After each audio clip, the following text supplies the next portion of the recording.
മഹാനായ ഇമാം മുസ്ലിം നിവേദനം ചെയ്യുന്ന ഹദീസിൽ നാഫി' ഇബ്നു ഹാരിസ് എന്ന വ്യക്തിത്വം മഹാനായ ഉമർ ഇബ്നുൽ ഖത്താബ് റളിയല്ലാഹു അൻഹുവിനോട് ചോദിക്കുന്ന ഒരു ചോദ്യമുണ്ട്. മക്കയിലെ ഗവർണറായി ഇബ്നു അബ്സ എന്ന് പറയുന്ന ഒരടിമയെ മഹാനായ ഉമർ ഇബ്നുൽ ഖത്താബ് നിയോഗിച്ചതുമായി ബന്ധപ്പെട്ടായിരുന്നു ചോദ്യം.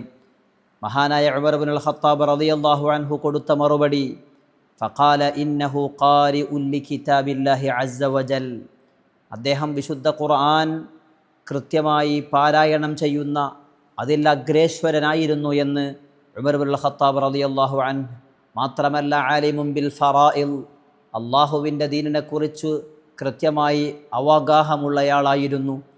എന്നിട്ട് മഹാനായ ഉമർ ഇബ്നുൽ ഖത്താബ് റളിയല്ലാഹു അൻഹു നാഫി' ഇബ്നു ഹാരിസ് റളിയല്ലാഹു അൻഹുവിനോട് പറയുന്നുണ്ട്, അമാ ഇന്ന നബിയ്യക്കും സല്ലല്ലാഹു അലൈഹി വസല്ലം ഫഖദ് ഖാൽ, നബി സല്ലല്ലാഹു അലൈഹി വസല്ലം തങ്ങൾ പഠിപ്പിച്ചത് അങ്ങേക്കറിയില്ലേ, ഇന്നല്ലാഹ യർഫഉ ബിഹാദൽ കിതാബി അഖ്വാമൻ വയദഉ ബിഹി ആഖരീൻ, വിശുദ്ധ ഖുർആൻ കൊണ്ട് ചില ആളുകൾക്ക് അല്ലാഹു ഉന്നതിയും മറ്റു ചിലർക്ക് അല്ലാഹു അധോഗതിയും നൽകുമെന്നുള്ള പ്രഖ്യാപനം അങ്ങ് വായിച്ചിട്ടില്ലെന്ന് മഹാനായ ഉമർ ഇബ്നുൽ ഖത്താബ് റളിയല്ലാഹു അൻഹു ഹാരിസ റളിയല്ലാഹു അൻഹുവിനോട് പറയുന്ന ചരിത്രം നമുക്ക് മുമ്പിലുണ്ട്.